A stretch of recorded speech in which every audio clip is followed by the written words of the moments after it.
नमस्कार दोस्तों, स्वागत है आज की इस लेटेस्ट वीडियो में जिसमें हम भौतिक विज्ञान के अंतर्गत आपका जो मात्रक और मापन है उसी टॉपिक को यहाँ पर कंटिन्यू करेंगे। जहाँ तक इससे प्रीवियस हमने समाप्त किया है आज उसी के आगे इसको स्टार्ट करेंगे। तो क्लास आपका बहुत इंपॉर्टेंट है, बस फोकस आप सामने रखना। बहुत बेहतर तरीके से आप सभी पॉइंट को बहुत ईजिली समझ पाएंगे। तो इससे प्रीवियस हमने जो डिस्कस किया, अगर उसके बारे में बात करें तो हमने देखा था कि जो भौतिक राशि का किस तरीके से निर्माण होता है। तो सिंपली किसी भी भौतिक राशि का निर्माण करने के लिए आपके पास उसका न्यूमेरिकल वैल्यू यानी कि संख्यात्मक मान और मात्रक यानी कि यूनिट से ही भौतिक राशि का निर्माण होता है। उसी प्रकार हमने भौतिक राशि कितने प्रकार की होती है उनके बारे में डिस्कस किया था। उनसे संबंधित जितने भी क्वेश्चंस थे तो आपको इससे प्रीवियस वाला क्लास लगाएंगे तो आपको पूरा क्लियर हो जाएगा। स्टार्ट करते हैं आज उसी के आगे, बहुत इंपॉर्टेंट है। हमने इस कंसेप्ट के अनुसार इसके यानी कि जिस तरीके से आप एक टॉपिक को समझ लेंगे उनसे संबंधित क्वेश्चंस भी हैं, ताकि आपका एक टॉपिक क्लियर हो जाएगा। उनसे किस लेवल के क्वेश्चंस बनेंगे वो भी आपके क्लियर होते जाएंगे। तो शुरू करते हैं अपने पोर्शन को, बस फोकस सामने रखना। तो इसमें आज का हमारा टॉपिक है जो कि बहुत इंपॉर्टेंट है। आज हम स्टार्ट करते हैं जो मात्रक होते हैं उनकी प्रणाली क्या होती है। इसके बारे में आपको प्रॉपर समझना होगा कि जो आपके मात्रक होते हैं उनकी प्रणालियां कितनी होती हैं। तो मात्रकों की जो प्रणाली होती है यानी कि सिस्टम ऑफ यूनिट्स, तो जो मात्रकों की प्रणाली होती है वो तीन तरीके से डिफाइन होती है। पहला आपका है सीजीएस प्रणाली, दूसरा है एफपीएस प्रणाली और तीसरा है एमकेएस प्रणाली। ये आपको प्रॉपर समझना होगा, बहुत इंपॉर्टेंट है। इनके बारे में समझ लेते हैं क्या क्या होता है सीजीएस। तो यहाँ से क्वेश्चन इस तरीके से बनेगा। तो जो सीजीएस प्रणाली होती है, अगर इसके फुल नेम के बारे में बात करें तो सी से हमारा हो जाएगा सेंटीमीटर, जी से आपका होता है ग्राम और एस से होता है सेकंड, यानी कि इसको हम कह सकते हैं सेंटीमीटर ग्राम सेकंड। उसी प्रकार सेकंड मेंशन है यानी कि जो आपका एफपीएस होता है, तो एफपीएस को आप फुट पाउंड सेकंड भी कहते हैं। और तीसरा है आपका एमकेएस पद्धति, जिसे आप क्या कहते हैं, मीटर किलोग्राम सेकंड। तो यानी कि जो तीनों पद्धति होती है यानी कि जो मात्रक होते हैं उसके तीन प्रणाली हैं, एक सीजीएस है, एक एफपीएस है, एक एमकेएस है। तो क्वेश्चन इस तरीके से बनेगा कि जो आपका एमकेएस पद्धति है वो किससे लिया गया है, यानी कि एमकेएस पद्धति का दूसरा नाम क्या होता है। एक तो होता है मीटर किलोग्राम सेकंड, जो हर एक इंसान को पता है यानी कि हर एक व्यक्ति को पता है कि जो एमकेएस प्रणाली है उसको हम मीटर किलोग्राम सेकंड कहते हैं। लेकिन उसकी यानी कि जो एमकेएस पद्धति है उसका एक नाम और होता है जिसे हम मैट्रिक्स पद्धति कहते हैं। तो ये आपको क्लियर होना चाहिए। जैसे जो आपका एफपीएस पद्धति होता है उसका नाम होता है फुट पाउंड सेकंड, लेकिन एग्जाम में ये आपसे मेंशन कर सकता है कि जो एफपीएस पद्धति का दूसरा नाम क्या होगा। तो एफपीएस पद्धति को आप ब्रिटिश प्रणाली भी कहते हैं। और सीजीएस, तो इस तरीके से आपका जो सीजीएस है वो आपका फ्रांस के कंट्री में यूज किया जाता है और 10% प्रणाली सीजीएस पद्धति का उपयोग करते हैं, यानी कि 10% देश में ही सीजीएस पद्धति का यूज होता है। अगर एफपीएस पद्धति के बारे में बात करें तो ये आपका ब्रिटिश कंट्री के यानी कि ब्रिटिश कंट्री में इनका उपयोग होता है और इसका भी उपयोग 10% देशों में ही किया जाता है। लेकिन जो तीसरा है आपका एमकेएस यानी कि मीटर किलोग्राम सेकंड, इसका उपयोग आपके 80% कंट्री में उपयोग किया जाता है। तो इस तरीके से आपकी जो मात्रकों की प्रणाली है यानी कि सिस्टम्स ऑफ यूनिट, उनको तीन कैटेगरी में हमने रखा है। एक तो सीजीएस है जिसको 10% कंट्री में यूज किया जाता है, एफपीएस आपका 10 कंट्री में यानी कि 10% कंट्री में। उसी प्रकार जो तीसरा है आपका एमकेएस, उसको आप 80% कंट्री में उपयोग करते हैं। जी आपको प्रॉपर क्लियर होना चाहिए। और यहाँ से क्वेश्चंस यही बनेंगे कि एफपीएस पद्धति का दूसरा नाम क्या है। तो आपका अगर एफपीएस की पूछेगा तो आप उसको बताएंगे ब्रिटिश, और अगर आपका सीजीएस पूछेगा तो फ्रांस हो जाएगा, और एमकेएस के लिए आप मैट्रिक्स याद रखना। तो इस तरीके से यहाँ से क्वेश्चन इसको भी मेंशन कर सकता है। तो जो आप बहुत इजीली बहुत आसान तरीके से समझ गए होंगे अगर आपका फोकस सामने रहा होगा।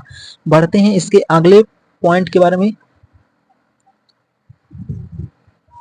उसके बाद यहाँ पर मेंशन किया है पहला क्वेश्चन जो कि बहुत इंपॉर्टेंट है।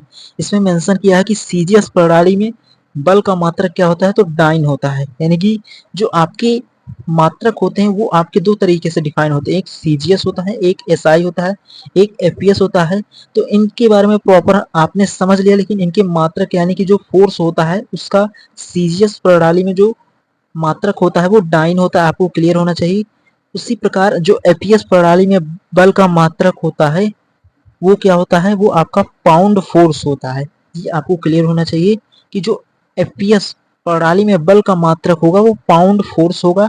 उसी प्रकार अगर 1 मीटर को सेंटीमीटर में आप चेंज करेंगे तो 1 मीटर में आपका सेंटीमीटर कितना होता है, 100 सेंटीमीटर। ये प्रॉपर आपको क्लियर हो गया और बहुत इंपॉर्टेंट है। हमने उसी लेवल के क्वेश्चन को यहाँ सेट किया है। जैसे जैसे आप इससे प्रीवियस अगर देखेंगे जो टॉपिक समझा है ये उन्हीं से संबंधित क्वेश्चंस हैं। अगर आपको मात्रकों की प्रणाली के बारे में फुल डिटेल में समझ में आ गया होगा तो बनने वाले क्वेश्चन को आप बहुत इजीली कर पाए होंगे। उसी प्रकार अगले क्वेश्चन के बारे में बढ़ते हैं। तो अगला क्वेश्चन भी बहुत इंपॉर्टेंट है। जैसे एपीएस पद्धति जो होता है उसमें लंबाई का मात्रक क्या होता है, फुट होता है। अभी हमने यहाँ पर डिस्कस किया कि एफपीएस में जो लंबाई का मात्रक होगा वो आपका फुट होगा। ये आपको क्लियर हो गया होगा, बहुत इंपॉर्टेंट है। उसी प्रकार अगर हम सीजीएस में कार्य का मात्रक देखेंगे तो सीजीएस में जो कार्य का मात्रक होता है वो आपका अर्ग होता है, यानी कि जो अर्ग होता है वो सीजीएस कार्य का मात्रक होता है। उसी प्रकार बात करें जो एमकेएस होता है तो एमकेएस आपका एमकेएस प्रणाली में अगर बल का मात्रक होगा वो न्यूटन होगा। तो एमकेएस यानी कि जिसे 80% कंट्री में इसका उपयोग किया जाता है, और सीजीएस और एपीएस आपके 10-10 कंट्री में, यानी कि 10% कंट्री में सीजीएस और 10% कंट्री में ही आपके एफपीएस पद्धति का उपयोग होता है। लेकिन जो 80% एमकेएस पद्धति का यूज होता है, जहां पर एमकेएस पद्धति में बल का जो मात्रक होगा वो आपका न्यूटन होगा। ये आपको प्रॉपर क्लियर होना चाहिए, बहुत इंपॉर्टेंट है। तो इस तरीके से प्रॉपर आप इन क्वेश्चंस को समझ गए होंगे जो मात्रकों की प्रणाली पर ही डिपेंड करते हैं, और सेम उसी पैटर्न से अगर आप उसको समझ गए होंगे, उसका दूसरा नाम क्या है, उसका ओरिजिनल नेम क्या है, वो आपको प्रॉपर समझ में आ गया होगा। तो ये क्वेश्चंस भी आप बहुत इजीली कर पाए होंगे। उसके बाद ये क्वेश्चन भी आप बहुत इजीली समझ गए होंगे। बढ़ते हैं इसके आगे वाले टॉपिक पे। तो यहाँ पर हमारा मात्रकों की प्रणाली से भी संबंधित क्वेश्चन समाप्त होते हैं। इसी लेवल के क्वेश्चन बनेंगे, आप किसी भी एग्जाम को उठाएंगे अगर जिसमें यूनिट एंड मेजरमेंट से क्वेश्चंस बनेंगे, उनके पॉइंट ऑफ व्यू से ये क्वेश्चन सफिशियंट है, यानी कि पर्याप्त है। इसी लेवल के क्वेश्चंस आएंगे आपके एग्जाम में। बस आप इनका बहुत अच्छे तरीके से नोट्स और रिविजन बनाते रहना ताकि आप बहुत बेहतर स्कोर कर सकें अपने आने वाले एग्जाम्स में। बढ़ते हैं अगले टॉपिक के बारे में, जो कि अगला टॉपिक भी आपका बहुत इंपॉर्टेंट है, आयाम, यानी कि जिसे हम डायमेंशंस कहते हैं। जैसे आप बल का डायमेंशन क्या होगा, इसी तरीके से आपको हर एक के बारे में यहाँ पर प्रॉपर एक्सप्लेन करेंगे तो आप बहुत इजीली समझ पाएंगे क्या होता है, किस तरीके से आयाम होता है।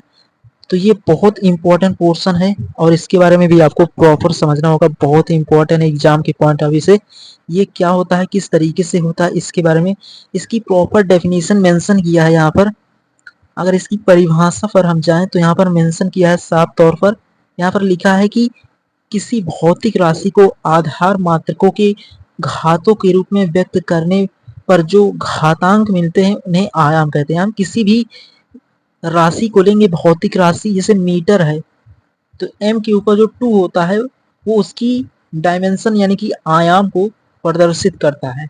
वही यहाँ पर मेंशन किया है कि किसी भी भौतिक राशि के आधार मात्रकों के घातों के रूप में व्यक्त करने वाले जो घातांक मिलते हैं, यानी कि जो उसके ऊपर पावर होता है उसे ही हम घातांक कहते हैं, उसे ही आयाम कहते हैं। ये आपको यहाँ पर मेंशन किया है जो आप बहुत इजीली समझ पा रहे होंगे। जैसे बल का जो होता है सूत्र वो होता है द्रव्यमान इंटू त्वरण। त्वरण क्या होता है, वेग में परिवर्तन बटे समय। तो इस तरीके से अगर इसका आपको क्या निकालना होगा, डायमेंशन, तो द्रव्यमान आपका होता है किलोग्राम में, किलोग्राम के लिए आप एल यानी कि एम लेंगे, तो इसका जो क्या हो जाएगा आयाम एम एल टी माइनस 2, क्योंकि जो त्वरण होता है वो सर आएगी वो एम एल टी माइनस 2 हो जाएगा। ये आप बहुत इजीली समझ गए होंगे, आप इसको फाइंड आउट कर सकते हैं बहुत इजीली।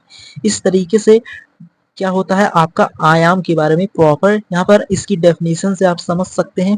बाकी क्वेश्चंस जब इससे संबंधित होंगे उनसे आप और बेहतर समझ पाएंगे। तो बात करते हैं इसके आगे क्वेश्चंस किस तरीके से होंगे। अगर इसके प्रॉपर इंपॉर्टेंट पॉइंट की जो इंपॉर्टेंट पॉइंट यहाँ पर मेंशन किया है, इस सूत्र की सत्यता जांचने के लिए मात्रक परिवर्तन में कैसे हम इसको फाइंड आउट करते हैं, यहाँ पर इसके बारे में मेंशन किया। जैसे वेग का जो आयाम होता है वो mlt-1 होता है। क्या वेग का आयाम, ये आपको क्लियर होना चाहिए, बहुत इंपॉर्टेंट है कि वेग के आयाम के बारे में अगर पूछ लेगा कोई तो आप इस तरीके से उसको मेंशन कर सकते हैं।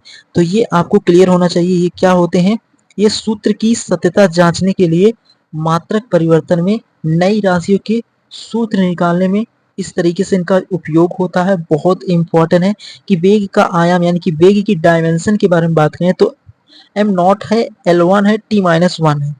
तो इस तरीके से वेग का क्या होता है, आयाम होता है। क्योंकि वेग का अगर आपको सूत्र पता रहेगा तो सूत्र से आप यानी कि वेग क्या होता है आपका, उसी से आपके आने की, जैसे आपने त्वरण का देखा था, क्या होता है वेग में परिवर्तन बटा समय, यानी कि उसी प्रकार आप वेग का आयाम यहाँ पर निकाल सकते हैं।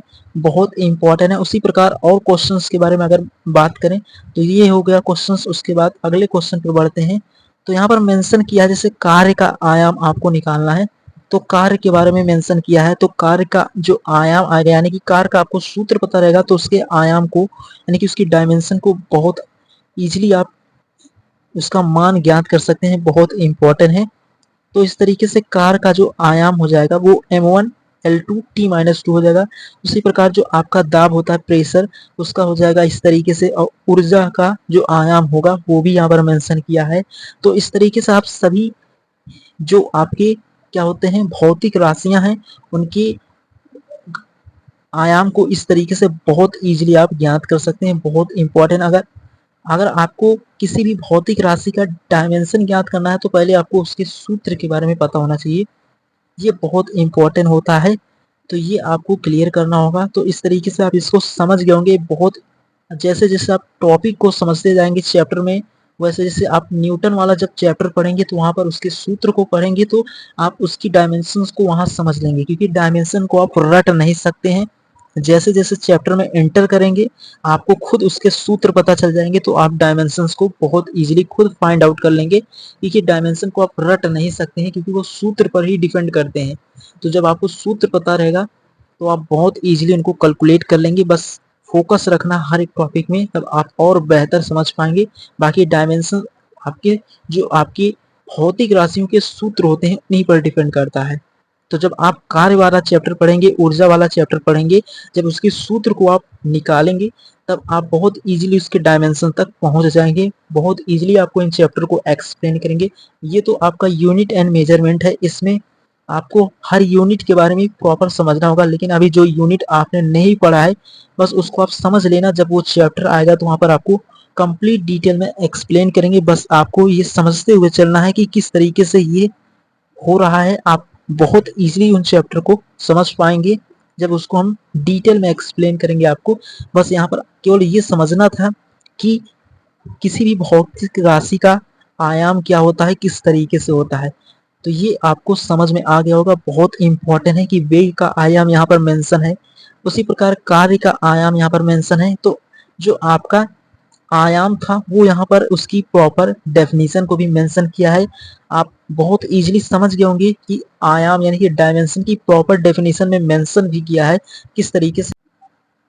उसके बाद अगला टॉपिक आता है आपका मापन यानी कि मेजरमेंट क्या होता है, इसके बारे में आपको प्रॉपर समझना होगा। बहुत इंपॉर्टेंट है कि आपका मेजरमेंट क्या होता है, जो कि बहुत इंपॉर्टेंट है। ये आपका 5वां टॉपिक है मात्रक एवं मापन का, जो है मेजरमेंट से संबंधित। तो इसमें क्या होता है यानी कि इसमें किसी भी प्रत्यक्ष मापन को यानी कि प्रत्यक्ष मापन होता है, एक अप्रत्यक्ष मापन होता है। तो प्रत्यक्ष मापन क्या होता है, जैसे पैमाना यानी कि किसी भी पैमाने को लेते हैं उसको आप प्रत्यक्ष रूप से मापते हैं। और अप्रत्यक्ष में होता है जैसे सूत्र से गणना करना, यानी कि जैसे आप सूत्र से किसी चीज की गणना करते हैं वो अप्रत्यक्ष होता है। तो प्रत्यक्ष और अप्रत्यक्ष, जैसे पैमाने से लंबाई मापना, ये क्या होगा, प्रत्यक्ष रूप होगा। तो ये आप समझ गए ये क्वेश्चंस हैं। और सूत्र से, जैसे आप फिजिक्स में जो सूत्र से गणना करते हैं, डेरिवेशंस करते हैं, वो अप्रत्यक्ष रूप से किसी भी, जैसे कोई भी, जैसे आपके जो सर न्यूटन है उन्होंने जो अपना नियम दे गए हैं वो आपका अप्रत्यक्ष रूप से आप उसको मापन कर सकते हैं, यानी कि सूत्र से ही गणना कर सकते हैं। लेकिन जो प्रत्यक्ष होते हैं उन्हें आप पैमाने से यानी पैमाने से आप किसी भी लंबाई को मापना, ये आपका प्रत्यक्ष रूप है। तो यहाँ पर क्वेश्चन में आप बहुत इजीली समझ पा रहे होंगे प्रत्यक्ष और अप्रत्यक्ष क्या होता है। इस तरीके से आप प्रॉपर समझ गए होंगे और क्वेश्चंस के बारे में अगर बात करें तो और बेहतर समझ पाएंगे। तो क्वेश्चंस में है, अगला क्वेश्चन है यहाँ पर मेंशन है जैसे घड़ी में समय मापना, ये भी आपका क्या है प्रत्यक्ष, यानी कि इसका मापन आप कर सकते हैं। जैसे सूत्र से बल निकालना, ये अप्रत्यक्ष है। किसी भी नियम को अगर किसी भी जो हमारे साइंस में जिनका बहुत बड़ा योगदान है, जैसे जो हमारे वैज्ञानिक हैं, उनके अगर हम नियम का करेंगे तो वो आपका अप्रत्यक्ष आएगा। जैसे सूत्र से किसी भी आप बल के नियम का निकालना, यानी कि किसी भी फोर्स के नियम को अगर आप निकाल रहे हैं तो वो आपका अप्रत्यक्ष रूप होगा। जैसे स्टॉप वॉच किसका मापन करता है, तो वो समय का करता है। ये भी आपको क्लियर होना चाहिए। तो समय का भी क्या होता है, स्टॉप वॉच किसका मापन करता है, तो समय का करता है। तो अगर घड़ी जो है वो समय का मापन करता है तो वो कौन सा है, तो आपका प्रत्यक्ष मापन है। ये आपको क्लियर होना चाहिए। लेकिन जो आप सूत्र लगाकर किसी साइंटिस्ट के पॉइंट ऑफ व्यू को एक्सप्लेन करेंगे या गणना करेंगे तो वो आपका अप्रत्यक्ष रूप होगा। तो इस तरीके से जो आपका मापन होता है वो दो तरीके से संभव होता है। किसी भी मापन को आप करेंगे तो एक प्रत्यक्ष रूप होता है, एक अप्रत्यक्ष रूप होता है। तो इस तरीके से आप प्रत्यक्ष और अप्रत्यक्ष रूप को भी बहुत इजीली समझ गए होंगे, बहुत इंपॉर्टेंट था। तो मापन में आप जैसे किसी भी कपड़े को लेते हैं, जब उसको आप पैमाने पर मापते हैं तो आप प्रत्यक्ष रूप में मापते हैं। लेकिन जब आप क्या करते हैं, उसे सूत्र के तौर पर क्या करते हैं, उसको डिफाइन करते हैं, तो आपका अप्रत्यक्ष रूप होता है। तो इसी तरीके से आपका मापन संभव होता है प्रत्यक्ष और अप्रत्यक्ष रूप से।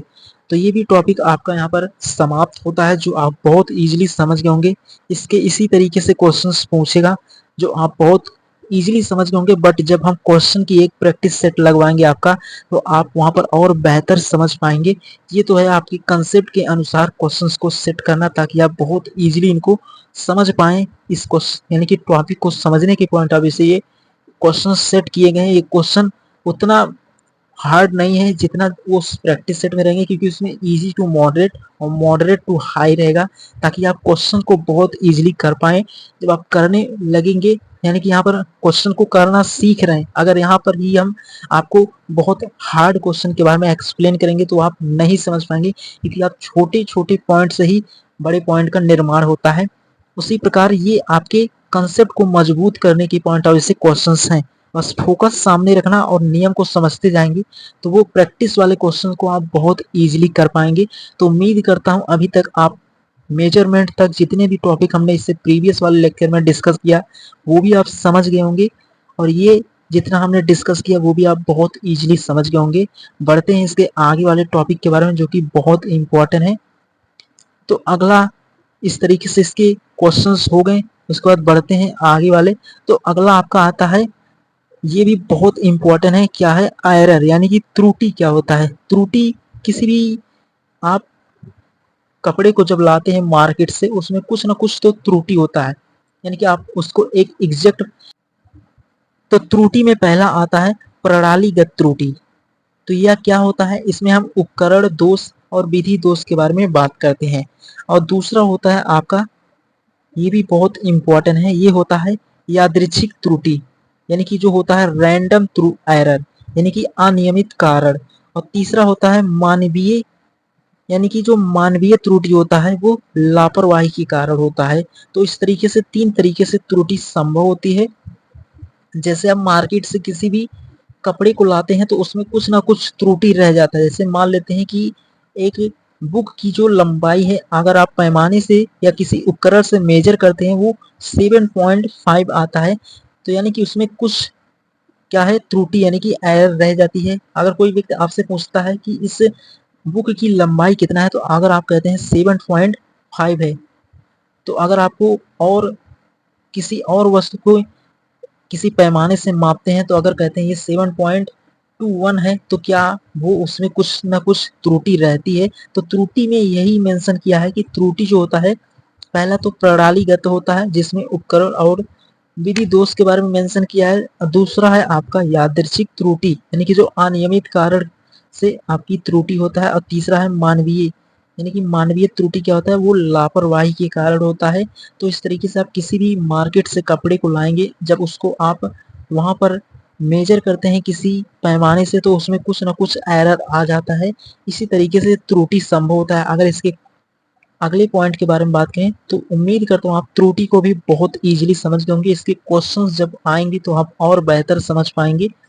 तो ये भी टॉपिक यहाँ पर समाप्त होता है। इस तरीके से त्रुटि होता है, क्योंकि आपकी एग्जाम में डेफिनेशन का कोई रोल नहीं रहेगा, वहां पर क्वेश्चंस करने आपको आते रहेंगे, तभी आपकी स्पीड मेंटेन होगी। तो क्वेश्चंस जब आएंगे तो आप और बेहतर समझ पाएंगे। बस यहाँ पर समझने के पॉइंट ऑफ व्यू से ये था कि त्रुटि तीन तरीके से होता है। एक प्रणालीगत त्रुटि होता है, एक यादृच्छिक त्रुटि होता है, एक मानवीय त्रुटि होता है। जब क्वेश्चंस होंगे तो और बेहतर आप समझ पाएंगे। बस इसको समझते हुए चलना कि त्रुटि इस तरीके से डिफाइन होती है। उसके बाद अगला टॉपिक आपका आता है जो कि मात्रा के मापन का लास्ट टॉपिक है, वो है सिग्निफिकेंट फिगर, यानी कि सार्थक अंक क्या होते हैं। इनके बारे में अब आपको प्रॉपर समझना है, बहुत इंपॉर्टेंट है। एग्जाम के पॉइंट ऑफ व्यू से ये क्वेश्चंस भी बहुत अच्छे बनते हैं। इनके नियम को आप समझ लेंगे तो बनने वाले हर क्वेश्चन को आप बहुत इजीली समझ पाएंगे। बहुत इंपॉर्टेंट है। तो इसमें किस तरीके के क्वेश्चंस होते हैं अब उसको आपको समझना है। उससे पहले आपको इनके नियम को समझना है कि जो आपका सिग्निफिकेंट फिगर होते हैं, यानी कि सार्थक अंक क्या होते हैं। तो इसमें पहला पॉइंट आपको ये समझना है कि इसमें मेंशन किया है कि गैर शून्य अंक हमेशा महत्वपूर्ण होते हैं। गैर शून्य यानी कि जो शून्य के अलावा होते हैं। उसी प्रकार दशमलव के बाद के शून्य क्या होते हैं, महत्वपूर्ण होते हैं। ये भी पॉइंट होता है। और तीसरा पॉइंट होता है कि शुरुआत के सभी शून्य महत्वपूर्ण नहीं होते, यानी कि किसी भी संख्या के आगे शुरुआत के जो शून्य होंगे वो महत्वपूर्ण नहीं होंगे। तो यहाँ पर ये पॉइंट्स होते हैं। तो पहला है गैर शून्य अंक हमेशा महत्वपूर्ण होते हैं। उसके बाद दशमलव के बाद के सभी शून्य महत्वपूर्ण होते हैं और शुरुआत के शून्य महत्वपूर्ण नहीं होते हैं। अब इनको हम क्वेश्चन से समझ सकते हैं बहुत इजीली। तो ये पॉइंट आपको क्लियर होने चाहिए, बहुत इंपॉर्टेंट है। उसके बाद क्वेश्चन के बारे में बात करें तो यहाँ पर जिससे पहला क्वेश्चन मेंशन है कि 0.00450 में महत्वपूर्ण अंक क्या है। तो हमें पता है कि जो ये हो जाएगा, इसमें जो 0.00 है इसको हम नहीं कंसीडर करते हैं। जो 4 से लेकर यानी कि लास्ट में जो 450 है इसे हम कंसीडर करते हैं। तो इसमें सार्थक अंकों की संख्या कितनी आ जाएगी, 3 आ जाएगी। तो ये प्रॉपर आप बहुत इजीली समझ पाए होंगे। उसी प्रकार जैसे आपका 4500 में अगर बात करें तो इसमें सार्थक अंकों की संख्या 2 है, क्योंकि हमने देखा कि जो होता है संख्या, यानी कि ये यहाँ पर कौन सा नियम अप्लाई हो रहा है। तो आप यहाँ पर देखिए दशमलव के बाद शून्य महत्वपूर्ण होते हैं, लेकिन यहाँ पर दशमलव नहीं है। तो यहाँ पर अगर बात करें जो हमारे यहाँ पर मेंशन क्या है, तो आपका अगर जैसे शून्य यानी कि जो शून्य है वो संख्या के बाद लगा रहेगा तो उसको हम कंसीडर नहीं करते हैं। तो यहाँ पर सार्थक अंकों की संख्या 2 है। उसी प्रकार तीसरा भी बहुत इंपॉर्टेंट है। इसमें मेंशन किया है कि 2.300 में महत्वपूर्ण अंक 4 हैं, क्योंकि यहाँ पर आप देखेंगे तो दूसरा वाला स्टेटमेंट फॉलो होता है, यानी कि दशमलव के बाद शून्य महत्वपूर्ण होते हैं। तो दशमलव के बाद शून्य जो रहेंगे वो भी महत्वपूर्ण है। तो जैसे 2.3 के बाद 20 है तो उसको भी हम सार्थक यानी सिग्निफिकेंट फिगर में आएंगे, यानी कि सार्थक अंक में वो हमारे आते हैं। तो इस तरीके से आप सार्थक अंकों को भी बहुत इजीली समझ गए होंगे, बहुत इंपॉर्टेंट है। बाकी जब क्वेश्चंस आएंगे तब आप और बेहतर समझ पाएंगे। जैसे आपका 200 है तो 200 में आप 2 को केवल कंसीडर करेंगे, दोनों जीरो को आप नहीं कंसीडर करेंगे। अगर आपका 0.00123 है तो फिर ये तीनों संख्या ही आपकी सार्थक अंक होगी। तो इस तीन तरीके से ही क्वेश्चन सार्थक अंकों के आएंगे आपके एग्जाम में। तो उम्मीद करता हूँ आज की मात्रा के मापन को बहुत इजीली आप समझ पाएंगे, बहुत इंपॉर्टेंट है। यहाँ के क्वेश्चंस बहुत अच्छे लेवल के बनते हैं एग्जाम में। जो आपका चैप्टर नंबर ये क्या है, क्लास 11 का चैप्टर नंबर 2 है, लेकिन ये हर एक एग्जाम में आता है। आपके जेई मेंस में भी आता है, नीट में भी आता है, आपके डिफेंस एग्जाम के पॉइंट ऑफ व्यू से भी क्लास इंपॉर्टेंट है। तो सभी एग्जाम जहाँ पे भी आप देखेंगे यूनिट एंड मेजरमेंट से क्वेश्चन बन रहे होंगे, उनके पॉइंट ऑफ व्यू से ये क्लास इंपॉर्टेंट है। इसमें हमने केवल उनके कंसेप्ट को देखा है और उनसे रिलेटेड एक दो क्वेश्चन को भी बहुत इजीली उनसे जो संबंधित इंपॉर्टेंट क्वेश्चन है और इजी है। ये इजी है, जब प्रैक्टिस देखेंगे तो उसमें क्वेश्चंस के लेवल सेट रहेंगे। पहले तो इजी टू मॉडरेट रहेंगे, उसके बाद मॉडरेट टू हाई। लेकिन यहाँ पर क्वेश्चन को उस तरीके से सेट किया ताकि आप टॉपिक को बस समझ सकें और उसको समझने की पॉइंट ऑफ व्यू से ये क्वेश्चंस हैं बाकी उसमें क्वेश्चंस की प्रैक्टिस जब होगी तो आप और बेहतर क्वेश्चन को समझ पाएंगे। आपका ये टॉपिक वहां पर तब समाप्त होगा। बाकी कंसेप्ट वाला पोर्शन आपका समाप्त होता है। तो अगर आप फोकस सामने रखे होंगे तो हर क्वेश्चन बहुत इजीली समझ पाए होंगे। उसके बाद इस तरीके से यहाँ पर ये चैप्टर आपका समाप्त होता है। मिलेंगे नेक्स्ट लेक्चर में जहाँ पर इसके क्वेश्चन के बारे में आपको बहुत इजीली एक्सप्लेन करेंगे। आप इनका बहुत अच्छे तरीके से रिवीजन करके आना ताकि आप क्वेश्चन को और बेहतर समझ सकें। तो उम्मीद करता हूँ आज के सभी टॉपिक को भी समझ गए होंगे। इससे प्रीवियस वाले क्लास को भी लगाएंगे ताकि आप दोनों टॉपिक को जब क्लियर कर लेंगे तो आपका ये चैप्टर समाप्त हो जाएगा। तो इस तरीके से नेक्स्ट लेक्चर में क्वेश्चंस की प्रैक्टिस होगी। अपने सभी फ्रेंड के साथ भी शेयर करना ताकि वो भी बहुत इजीली यूनिट और मेजरमेंट को बहुत इजीली समझ सके, यानी कि मात्रक एवं मापन के जितने भी नियम हैं आप बहुत इजीली